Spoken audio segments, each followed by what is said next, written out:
ભાણવડમાં અજાણ્યા વાહનની ટક્કરથી એક ગાય ગંભીર રીતે ઇજાગ્રસ્ત થઈ હતી। આ અકસ્માતમાં ગાય પુલ પરથી નીચે ખાબકી હતી ત્યારે આ ઘટનાની જાણ થતાં એનિમલ લવર્સ ચેરિટેબલ ટ્રસ્ટની ટીમે આ ગાયનું રેસ્ક્યુ કરી જીવ બચાવ્યો હતો। ભાણવડ બાયપાસ રોડ પર અજાણ્યા વાહને ગાયને અડફેટે લેતા અકસ્માત સર્જાયો હતો। આ ટક્કરની અસર એટલી જોરદાર હતી કે ગાય પુલ પરથી નીચે ખાબકી હતી અને તેને ગંભીર ઇજાઓ પહોંચી હતી। આ બનાવની જાણ થતાં એનિમલ લવર્સ ચેરિટેબલ ટ્રસ્ટ ભાણવડની ટીમ તાત્કાલિક ઘટના સ્થળે પહોંચી હતી। ભારે જહેમત બાદ ટીમે પુલ નીચે ખાબકેલી ગાયનું સફળતાપૂર્વક રેસ્ક્યુ કર્યું હતું।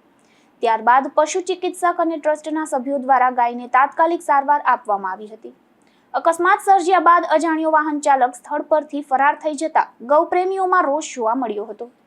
સ્થાનિક લોકોએ જવાબદાર વાહન ચાલકને શોધી તેની સામે કડક કાર્યવાહી કરવાની માંગ ઉઠાવી છે।